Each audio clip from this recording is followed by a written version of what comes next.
Hello, everyone.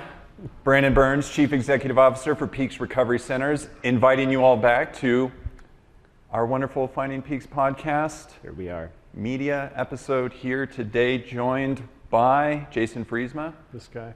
Chief Clinical Officer, LPCLAC, all the clinical things. Clint Nicholson, Chief Operating Officer, LPCLAC, all the other clinical things. Yeah. Right? Yeah. Okay. Exactly. That's Welcome how it back, works. guys. It's Yeah. been forever since I've seen you. So grateful to have you back on the show. Today we're talking about leading a healthcare organization. What's that like? What are we doing? Comments, thoughts, ideas, finding peaks at peaksrecovery.com. That's where this idea is coming from. We want to talk a little bit about the behind the scenes of what it means to actually do something like this and operate a company like that and deliver the services that we promise. I think the thing that I want to start with the viewers with is that oftentimes I come out of the gates in these episodes and I poke and I prod and I point at the problems, but I don't always do, I think, a terrific job about wrapping that around and providing the solutions and the actual context and the sort of story building to it. So hopefully to deliver that more. Be patient with me, world. I think probably the best segue that I can think of into this topic is the responsibility, right? First and foremost, of advertising for services like ours, substance use disorder, mental health primary, whatever the case might be. We put an ad up on the internet. We send out clips into social media, the social medias, the TikToks of the world, all of that. And out of that, we get a response for people who are engaged in looking for the services. And for me, there's a significant responsibility that comes with that because you're stating, I can help the condition you are suffering from in the first place. But certainly in our growth at Peaks, starting from 12 employees with 36 beds to having 111 employees with 36 beds, there's a great deal you can do in leading a behavioral health company in our industry. Clinton's only been with us for two-ish years going on, so we're not going to go all the way back in time in that regard, but certainly Freeze, I think you and I both know the differences in running a company culture with 12 employees for the same amount of beds versus 111, and walk us through just a little bit of how you see that responsibility shifting from those good old days to kind of where we're at today, right? Because when we're in those moments with that setting and with that amount of staff and that same sort of wholehearted dedication, there's limitations to it. At the same time, I don't think we ever felt like we weren't doing the right thing, right? Yeah, I think that's fair. And I think, talking about a transition, it is crazy to go from a company that does have 12 employees to an organization that has over 100, and so much of it was just our growing up in development as an organization. And I think when we were kind of in a grassroots stage of like startup and opening up and primarily doing PHP and IOP work, the transition from that felt very similar to when I was doing my own practice with counseling, whereas now I feel like we literally are a behavioral healthcare company. I would not have said that 7 years ago by any stretch of the imagination, but now we have a medical team and we have a ton of protocol for how we treat various conditions and how we go about our business. And then as a result of that, it's really offered us the opportunity to help out a set of clients that we would never have been able to handle 5 years ago, maybe not even 3 years ago. And we've actually been talking about that as a leadership team, just the expansion of our capacity as far as what type of person we're able to help support. So that's what I've noticed in our growth. Yeah. Well, you can't go back into those milestones with us in that regard, Clint. So we'll get up to speed here as far as getting you involved with this discussion. But I think one of the aspects of that growth in leading a healthcare company, right? The first thing that I recognized is all the jobs I was doing in the early stages of our growth and our development, and probably all the hats that you were wearing in that regard: therapist, manager, case manager, family services provider, transportation maybe at times, I don't know. I was certainly doing tours and things of that nature, but I state all that because the responsibility to the individual. We have a stabilization model, right? We're telling families that when individuals come into Peaks Recovery Centers, that first 2 weeks is probably one of the most challenging time periods, from a craving state protocol, from a comfortability, mental health primary, individuals finding safety within the organization to sit still and be there in the first place and walk through their journey with us. So getting back at that responsibility, it feels like the greater responsibility we've obtained in this sort of transaction of employees is an actual ability, when somebody is disrupted, dysregulated, whatever that might look like, for the organization first and foremost to be able to turn to that individual, support them. On top of that, be sure to let the family system know what's going on, be supportive of them, and talking about what's going on, whether the person's about to AMA or whatever the case might be in that regard. And also to be able to nurture the whole milieu who might be disrupted by the disruption, or who might be just totally fine, but at the same time you want to give priority to, because they're there suffering in their own unique ways at that time.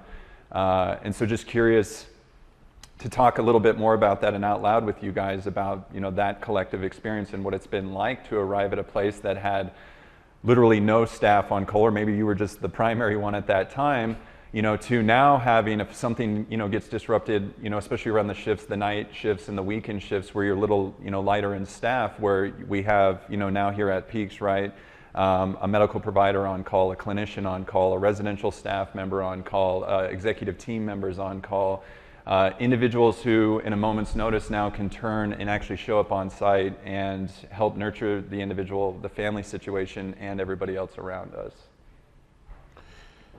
I'm going to speak pragmatically, which, so Quentin, you got the feeling lane. I'll take care of feelings. Yeah, I got it. Don't even worry about it. But I think you bring up an issue. I can remember contemplating, like, how do we scale this business? Because so much of it was just about the personalities. Like, it was my personality, yours, Chris's, and other people that have come along the way here. And how do we scale our persons? And actually what it turns out is you need processes. Absolutely. You need to take what the people are doing and then teach that and build the processes. And you're welcome for that. Yeah, absolutely. Yeah. I mean, so how does that feel? That was about his pragmatism was about as short-lived as I'm imagining your feelings. I guess we have to have I can't describe it more than that, but yeah. no. My feelings are immense right now. Yeah, I can imagine. Pragmatically speaking, I think any organization that goes from this like grassroots sort of model that you mentioned, Jason, like initially you guys are the answer to everything, right? Like individuals within the company, those 12 people, that core solve all of the problems. But if as a company gets bigger, if a company is going to get bigger, at some point the operations do have to take over. I know I'm a little bit, steered towards the operational side of things, but eventually systems actually replace people to a certain degree so that you can expand and replicate. And being able to, but I think the key is actually being able to connect. There is a clinical aspect to the way systems are developed and implemented that actually makes a good behavioral health company a good behavioral health company. So the systems actually have to be designed to meet the needs of people, not just the needs of the organization, and really have to be clinically and medically sort of founded so that it supports, it kind of doesn't really replace the talent that was initially, or the individuals that were initially solving those problems, but it allows for it to be sort of replicated to a certain degree. Yeah, but in the end, I mean, that's what it takes. You have to have operations put in place and systems put in place. Yeah. I'm curious, Jason, and something that I think it's important for the viewers out there to experience, like growth frustrations within organizations, or even organizations out there who might be that 12 staff organization. Like, how do I get from there to a place like Peaks and make those leaps? But so I just want to highlight what feels like an experience that at the time felt healthy and right, and now doesn't feel like the best approach and the way things. So we've been talking about narratives, right? And our company culture, what is the common narrative that brings all individuals into Peaks, that shared collective energy, whether it's mental health primary, substance use disorder, and so forth. that is a commonality of the room. We've thrown words out like suffering. You know, we're commonly suffering as a culture, as a society, individuals within the society. Maybe that's the language. We're still working on it. But when we were not right-sized in the way that we are in serving the patient demographic, but going back to that time, it seems like you're constantly projecting a narrative, right? And out of that narrative comes harmful things, potentially harmful things that otherwise wouldn't take place. Like, we might say something like in past Peaks culture with those 12 employees that, oh, the client's just not willing. Whereas in this culture that we're in, of course they're not. They just gave up, the drug. We know the tension that exists within those craving states, and we identify that. And so the narrative now isn't like, oh, they're not willing. It's like they're going through a really challenging moment right now, and they're suffering in a big way than they've not suffered, prior to coming into this program because of these detox protocols. Like let's have a genuine conversation about that. Let's work through ways in which we can uphold boundaries that are positive in this regard, that can be supportive of the individual. But at the same time, it's not an unwillingness or a personal character trait for why they are, dysregulated in the way that they are. I mean, does that feel accurate, kind of comparing? Yeah, I mean, from a clinical terminology, we would say treatment resistant. And fortunately, we don't say those words at all at Peaks because that's not a very curious statement. And it's very blaming on a client, and it doesn't require much clinical aptitude, but that sort of mentality, or using the word denial, like somebody's just in denial, another word that we don't really use anymore at Peaks. Those are the first couple things that come to my mind as I look at our growth. Yeah, and statements like that, what they do is they allow the organization to not be introspective, right? Like, you don't actually have to look at yourself as an organization and look at your processes and look at the way in which you're approaching things, because it's just always the client, right? They're not responding well to our program because they're just not ready, or they're too acute, or they're just not a good fit for us. And those are essentially statements that shut the organization down from growth, right? Because they really they bypass introspection, and I think that's the one thing that Peaks actually does really well, is we're not afraid to look at what we can do better. Even the processes that we've had, that we have now versus 6 months ago versus a year ago, I mean, those have all shifted, and we've allowed ourselves that space and that ability to be introspective and reflective, and really look and see, all right, what is working and what's not working. And this isn't about because the client didn't respond well to it. It's about what can we do better, and how can we actually meet the client more where they are. Yeah, and that reminds me, of course, too, of like outcome studies and the importance of it. When you engage in outcomes, one of the things, and for all the viewers out there, if you want to go back in the catalog of Finding Peaks episodes, I've interviewed Joanna Conti with Vista Research and Conquer Addiction multiple times on outcome studies, and one of the things she highlighted within those discussions was that, hey, everybody believes they're doing a great job. Okay, proof in the pudding, let's do this research. 1 year later, the data comes in and people are like, oh, there's something wrong with the data. There's something wrong with the reading, because we're at 90% outcomes. This is stating 33%. That can't be possible in that regard. But what the outcomes really require or enforce, if you're not going to give up on them in that moment, is to have that introspection and that insights. Okay, what are we doing that's not meeting these needs or the patient demand? Like when we say we're a stabilization model, we should be stabilizing people in some considerable way of things, and not having people leave treatment that are unstable or equally as dysregulated or disrupted as when they came to Peaks in the first place. So outcomes, for me, in participating in them, though it's challenging information when you first hear it, is to take a look inwards and think, okay, how can we get these things right? And in 2020 to 2021, we went through some very disruptive periods. We were looking at AMA rates within the COVID periods around 20-25% in there. I mean, that's incredible. There's a lot of downward pressure, right? We can't get off campus. We can't bring meetings in-house. We're doing wild executive directives from the Governor Paulus's orders, right, in that regard of 7 days on, 14 days, 7 days on, 7 days off, 14 days on, 14 days off. We got RVs on site. I mean, all kinds of wild stuff that we're trying to do to account for all of that, right? But we don't want to live at those AMA rates. It's not supportive of our responsibility to the people that we treat. And ultimately, we've arrived at 7.8% is the current running number, just a little bit above 92% of all patients stay through generally a 30 to 45 day curriculum. And so out of those missed opportunities or all those challenges that we went through provides that introspection and allows us to put staff in place to actually really start nurturing what we're talking about. If you're going to do stabilization, it feels like we should have at least an A- at the very least as far as who's becoming stable within the process. Absolutely. So that might just be an at you guys statement. You're probably pretty much invested in that as much as I am.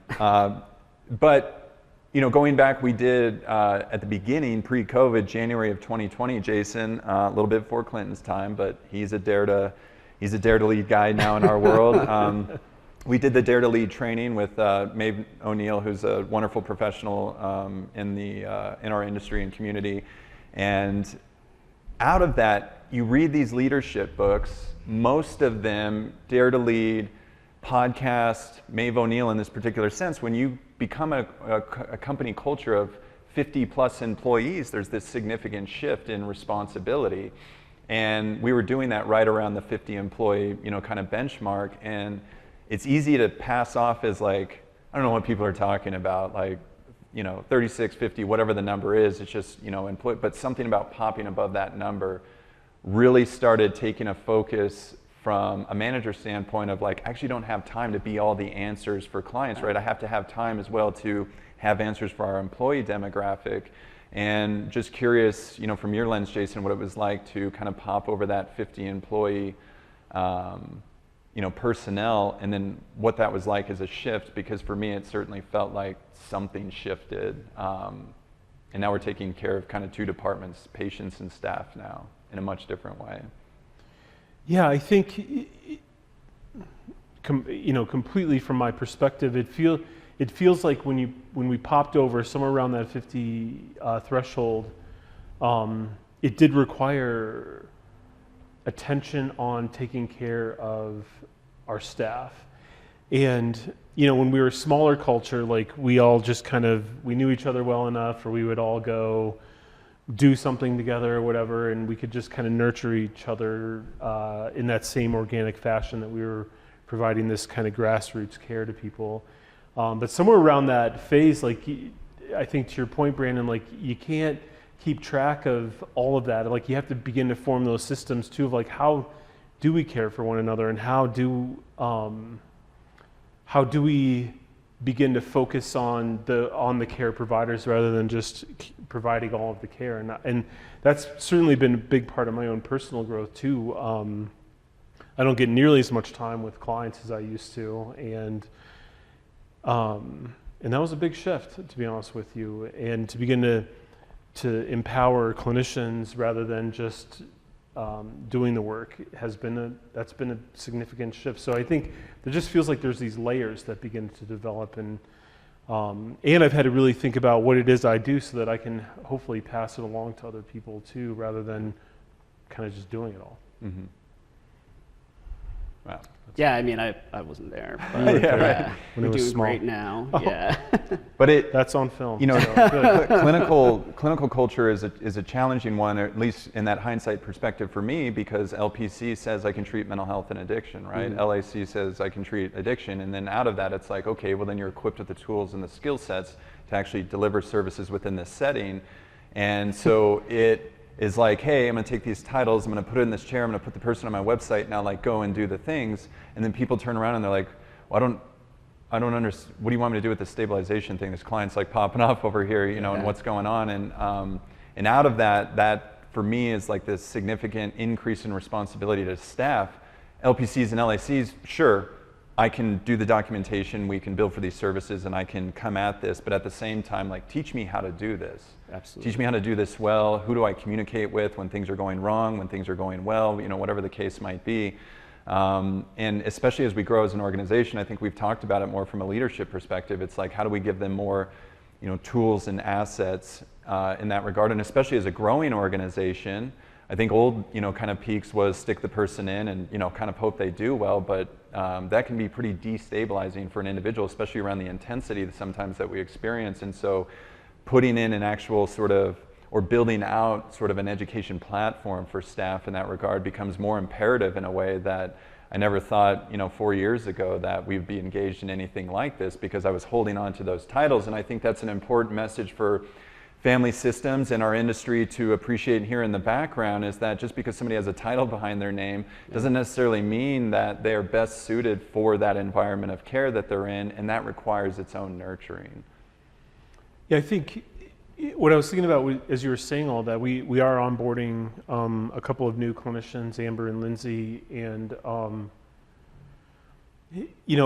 what they're used to is walking into an organization and being handed a big caseload and go do a group and figure it out. And I think what I think makes Peaks really cool is, like, we take a lot of time to orient clinicians to our caseloads or to our group, our curriculum, and also kind of how we maneuver individuals through our care.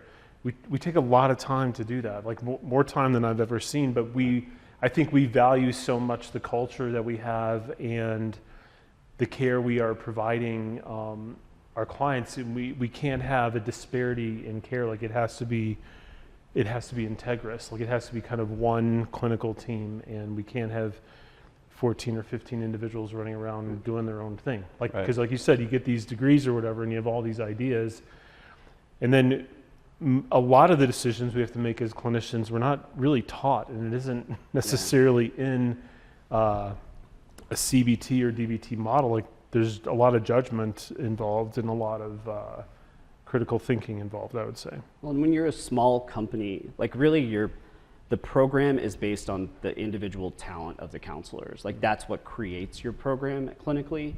But as you get bigger, that just isn't a thing. I mean, you have to be able to bring people in from, well, one, you want to have a staff that represents the client demographic that you serve. So you're going to have people from different backgrounds, different walks of life, different experiences, different educations.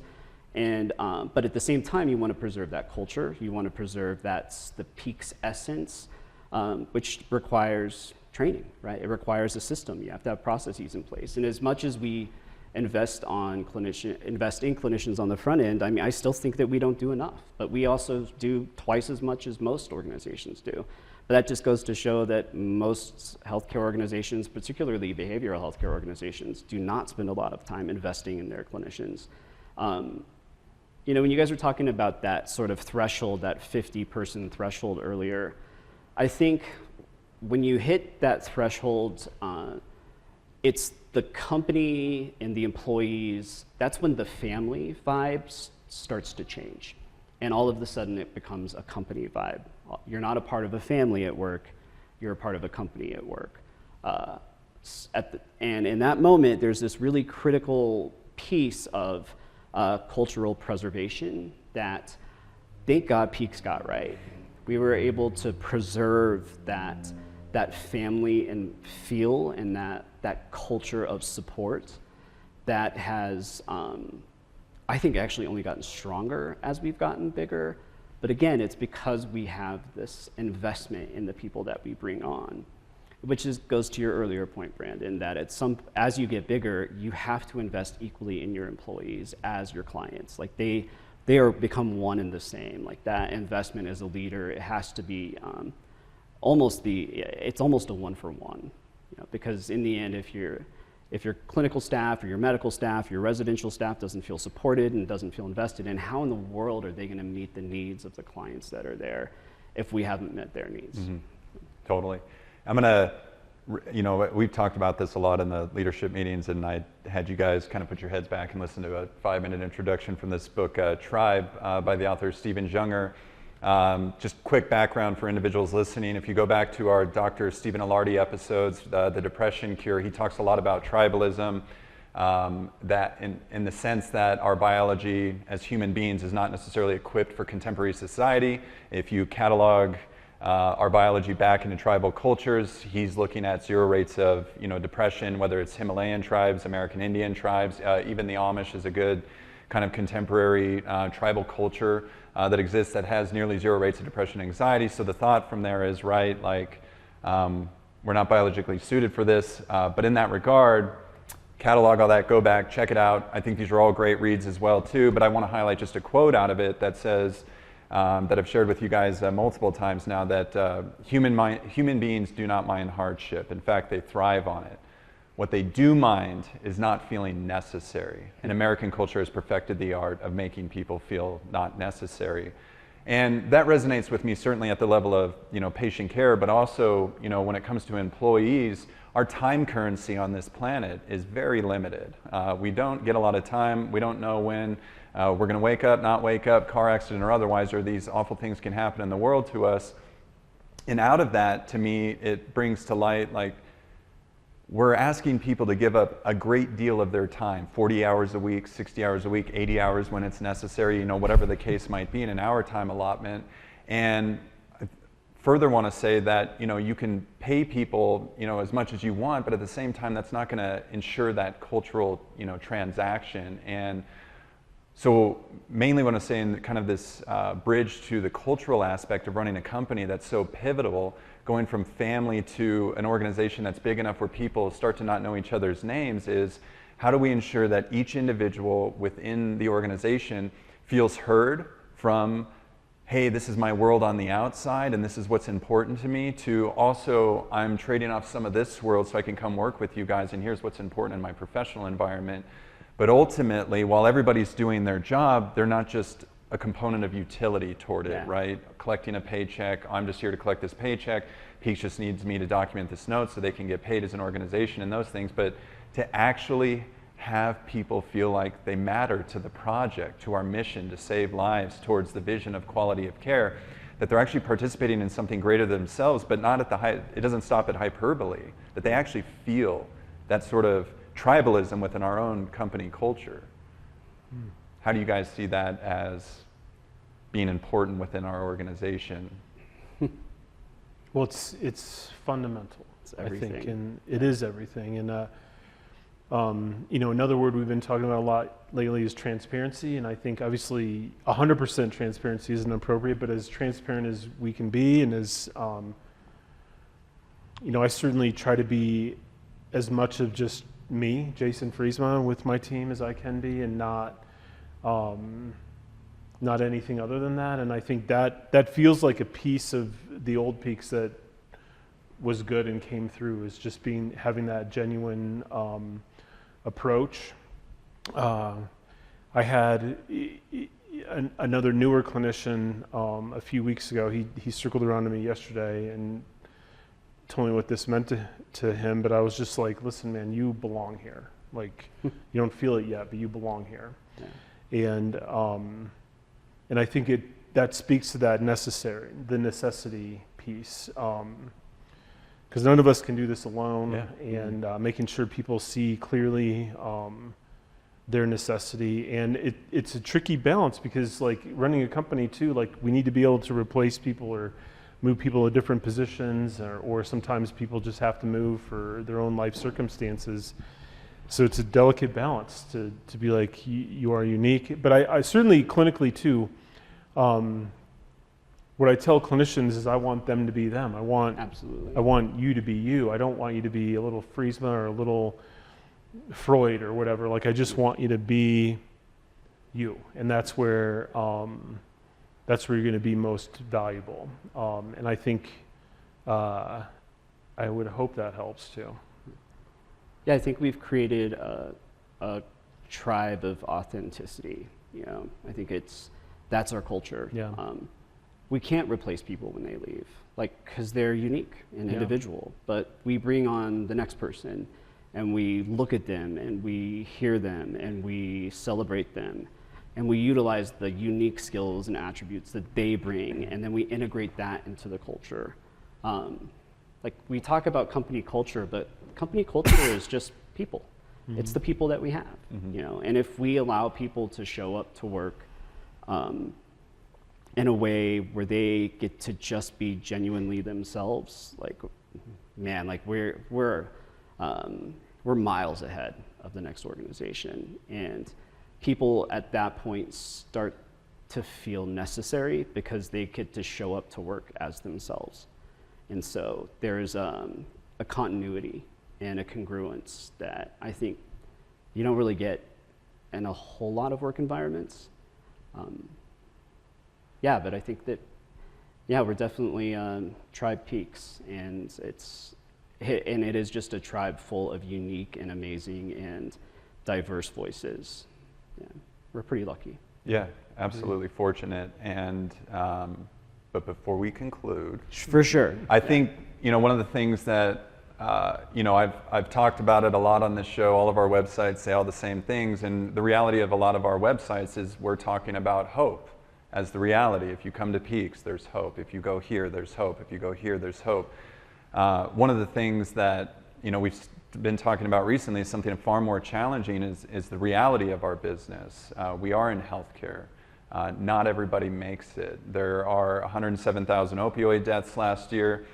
In that regard, never mind all of the other drugs and alcohol, mental health, suicidality, all of that stuff that is encompassing of the individuals that we treat. And out of that reality, we have the gifts of being able to provide treatment to individuals to give that hope and provide those recovery journeys. And at the same time, there's this sort of underlying burden differently than a Snickers bar factory, right? At the end of the day, where there's not human lives involved with it. And out of that reality, just a few short weeks ago, a friend of Peaks Recovery Centers passed away, unforeseen and unexpectedly. But I want to talk about that because that's a very real thing that we do here, speaking to the responsibility of an organization like Peaks, those promises we make on the front end, phone calls, family systems, or otherwise. We know that reality exists, within the background, and at the same time, not only nurturing family systems when they go through events like that, but also the hit on our staff. And it almost seems unexpected at times, right? Where different individuals can provide just extraordinary weights to the organization and how we feel about those experiences. And I just wanted to talk a little bit about the tough things that aren't always talked about in leading a healthcare company, like ours, because it is a reality of this business. It's the reality of hospital systems. It's the reality of, really anybody who's treating anybody who has some underlying illness on the other side of it. This is just the way it unfortunately turns out sometimes. But overall, right, not just the support of the systems and the family and being transparent about that potential reality, but also how we, kind of approach staff. And I think this last few weeks has taught us we're just maybe missing a little bit of something around that staff aspect. And I think we've wrapped our arms around it in a really healthy way. I think we've talked about it out loud. The same little speech I gave here, I gave on our interdisciplinary, team meeting on this last Tuesday in that way. But I guess what it's caused again is just back to that introspection language of there's something more we could be doing here to support staff, and also something more we could be doing to not dismantle hope for the family system, but provide more realities for the family system that we're treating, that this is life or death. And so we got to team up together and really lock arms together to nurture this, because this is one of the realities of our situation. But going back to the staff side of things, what has your guys' experience been like over the past few weeks of walking through something like that? I think we've done a great job of letting our staff know it's okay to feel sad, it's okay to feel overwhelmed, it's okay to feel hopeless, it's okay to feel exasperated or tired or whatever. I think that creating that culture, oftentimes a lot of our meetings are about gratitude and all the things that we're grateful for and all of that.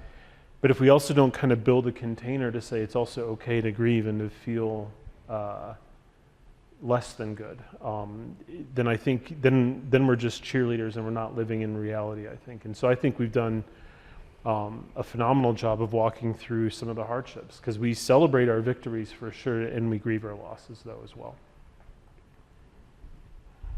I think we have these chief level titles, right? And I think part of the responsibility of a title like that is really being able to hear when somebody tells you that you didn't do enough, that you're actually not doing a good enough job, and that you have to do better. I think our instinct is to try to fight that and to say, oh no, but look at all the things that we're doing well, focus on this, not on this. But in the end, like, we have to focus on this. You know,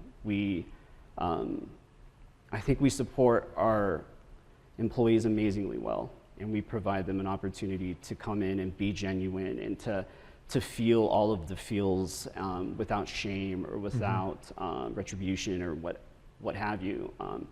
At the same time, because we ask our staff to show up genuinely, that means that there's an element of vulnerability that inevitably follows, which makes us as a team more susceptible to loss. And I mean, Peaks isn't perfect, you know, we never have been and we never will be, but we will never stop trying.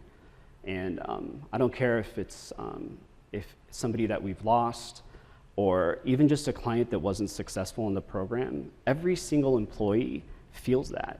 Like, they own that and they feel that and they carry that with them, because I think we've done a really good job of, at least within company culture, reiterating that this is life and death. I mean, our mission is to save lives, and when we don't meet our mission, you know, people die. So, I mean, I don't mean that to sound somber, but I think there's just, for me, and I think for the three of us in this room, like, our commitment to just always doing better and to always trying to be able to support our employees in whatever way possible, and knowing that if there's one thing I would want our employees to know and our teams to know, it's that we will never stop trying to get better. Whether for the people that work for us or for our patients, as soon as we stop trying to be better, we should just shut down. So. Yeah, I always share with you guys, you know, as well too, you know, I know how to do mediocrity. There's a way to make exceptional, to use this foul language in an industry of healthcare, you know, there are ways to make a great deal of money in this world. Absolutely. And through these types of platforms. And my commitment to the organization is to die on the sort of quality of care. So what I mean by that is, if insurance premiums continue to lower, but we are committed to this quality project, I would rather die on the sword of losing the company and state that we were part of something bigger. We tried to do something significant. We tried to do what, you know, Dr. Perry in The Boy Who Was Raised as a Dog book talks about. You arrive at this quality level, now expand it, now create greater access to it. And what does that look like? And it's seemingly in healthcare systems, it's actually a lot harder to expand quality than it is to expand access in that regard. And there's these trade-offs. And I think, you know, for us wholeheartedly, we're just committed to quality each and every day, and that's our pursuit, and that's how we go from 12 employees to 111 for the same amount of beds. Right. At the end of the day. And that's how we'll go from 111 employees to 211 employees. But we'll do it intentionally, and we're not going to sacrifice anything along the way. It takes us as long as it takes us, but we will get there. Yeah. And before we kind of take this out and talk just a little bit more, you know, with gratitude for our employees, our leaders, and so forth, you know, I'm just curious for the three of us just to talk out loud about kind of our biggest takeaway of being a leader in an organization. And I think this is a shout out to those, you know, CEOs, chief operating officers, clinical officers, and so forth, maybe in smaller company cultures. Moving forward, you know, the thing that I think I've gotten right as a leader, if I've gotten anything right, is, you know, whether it's an employee holding me accountable, whether it's a patient holding me accountable, whether it's a family system, whether it's this industry holding me accountable, I've been far more successful in my career path when I take a moment to take one step back and nurture my responsibility, take accountability for where I'm at, take responsibility in the situation, because with these titles, we are absolutely responsible for each and everything, and then come back in, you know, to the general work environment with solutions and that sort of thing. Brene Brown talks about in Dare to Lead, 95% of the time spent on the problem, 5% on the solution. And when we feel like we're doing great things and we get hit with hard things, it's like we want to be reactionary and solution focused in those moments, but that reflection period and that absorbing of responsibility taking a day or two and then taking it back to the teams has been pivotal, I think, in my personal success as a leader in the organization, but for the overall organization of vulnerability and preservation of that.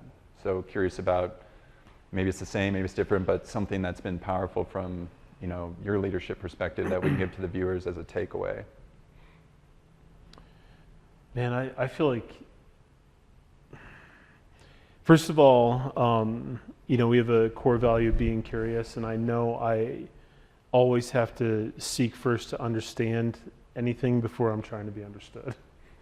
Because I know I don't read things perfectly, and sometimes people just have to explain things to me, or you know, maybe when one of us isn't in the room, things go differently. So like I have to ask and be curious, and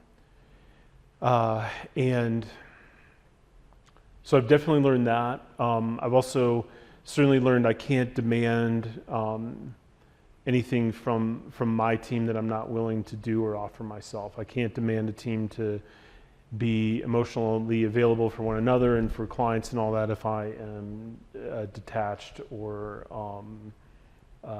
not around. So those things matter a lot, and I think maybe it's not quite what you're saying, but I do know, like, always my first thought too is like, okay, what, where's my responsibility in whatever situation? And then I think I learned from Clinton too, like, okay, what's the operational solution? And instead of going at people, like, let's look at the process first. That's where I would start. Wow. I think that in my experience, no leadership team works, no organization works if there isn't safety and if there isn't trust. And I think that over the course of my career, I think I've spent more time than I ever thought I would just trying to foster safety and trust. Because if you have those two things, then you have an environment of creativity, of risk, of exploration, but also of support and compassion and empathy. I think that it's one of the things that I greatly underestimated going into probably my first career, and am so grateful that I've learned and been able to, and that when I stepped into Peaks, I think it's one of the reasons why I was so drawn to it. I mean, you're a very charismatic interview, and you had your 5-inch shorts on. There's a whole lot going for Peaks at the time, but it felt safe, and I felt like this was a place where I can like really stretch and really push myself, and create an environment that other people can do that too. Appreciate it. Appreciate those insights. You know, for me, you know, you guys know me. I'll listen to any books, read all the books. All the books. Avid reader, but I will take those in and be like, we're changing the company tomorrow because look what I've read, right? Calm down, Brandon. Yeah. Calm down. But generally speaking, one of the great books that was ever recommended to me was by you, Jason, The Advantage by Patrick Lencioni. And he asks in the book, without cataloging the whole book here, around cultural development, like what is it worth to you as an organization, to you as a leader? And in reading that simple passage on top of all of the gifts he gives us in the book for being leaders in this world, I thought, to me, it's worth everything now. And so that's what we do. I feel like that's my whole job each and every day at Peaks as a leader in an organization, especially a healthcare system, uphold the mission, uphold the vision, and definitely ensure the core values are always operating within the organization. And now the CEO title thing gets really simplified into something meaningful, greater than myself, and it's the project that I'm advancing each and every day. And with that, as best as I can here, I think I can move through this. And we had a pretty emotional interdisciplinary team meeting this week for a variety of different reasons, but I'm grateful for the leaders around me. Clint, you were gone for 2 days. Cried like a little baby in your absence during the interdisciplinary team meeting, right? You know, just taking 2 days off, and you know, in that regard, that's, to me, how close we are, your office right next to mine, you know, hearing each other talk back and forth through the walls, all those sort of things, and the meetings and the nuances of it. You know, there's something special here, and there's something special within this room and what you've provided, Jason, and how you've stepped up into this greater company culture in a way that it's probably a lot safer for probably the three of us to do the things prior to stepping up into these moments in that regard, and certainly would eliminate a lot of, you know, fear, maybe anxiety, at least for myself. In that regard, but you know, Dr. Ryan, our Chief Medical Officer, Ariella, our Director of Nursing, Rachel Tapp, Director of IOP, Office Manager Jennifer Esparza, my wife, Human Resource Director in that regard as well too. Aaron on our admissions line, I mean, wholeheartedly, what a future leader in this world, not just within Peaks, but I mean, her future's bright in this regard. Our residential directors, Sarah, Brandon, Kara, in that regard as well too, who show up wholeheartedly in the direction of patient care each and every day. Paul Eschen, our financial guy. Nobody likes to talk financials in healthcare, but it matters, especially when your financial guy has the same heart as the company culture. And wants to continue to add the next best staff to the operations that ensures its longevity. And without cataloging, of course, the entire 100 other employees that exist in our organization, you know, just a big shout out to them as well too, that we always hear you, we're listening, and we're always trying to strive to do better on your part, because to me, if we get this cultural staff dynamic correct, patient care just follows. And it feels that simple at the end of the day. When we're disrupted, the patients experience it. When we're elated, they're elated. You know, there's this transference thing that's constantly going on, and so the nurturing the staff side, to me, always has this positive, ongoing reduction in against medical advice discharges, and I think we're seeing that in real time, and would just encourage any other company culture out there to take it seriously, especially at that 50 employee mark, because you're going from a family to a much bigger thing. And missing that mark, I think, can be quite catastrophic in a really big way, and we were fortunate enough to avoid it. At the same time, I think we could feel it simmering at times as well too. So I want to give my gratitude for the staff there. Before I take it out, you guys want to throw out some shout outs as well too? Yeah, I mean, I do want to shout out the clinical team, and you know, I look at them as I don't know. We have our clinical meeting on Wednesday afternoons, and I just look at that meeting as sacred ground, and just where our culture as a company. I think it's where the interface with the clients comes with the culture of the company. And I mean, they just show up time and time again, difficult times in their own lives, difficult times with clients, showing up and definitely giving it their all. And I don't know, I just couldn't be more proud of a team, and I'm humbled by the work they do every day. So shout out to Clinical, you guys rock. Wow. I think one of the great things about my position is I basically just work with all of the leaders, you know, on all the teams. I have direct contact, and so in having that contact, I get to hear about everybody.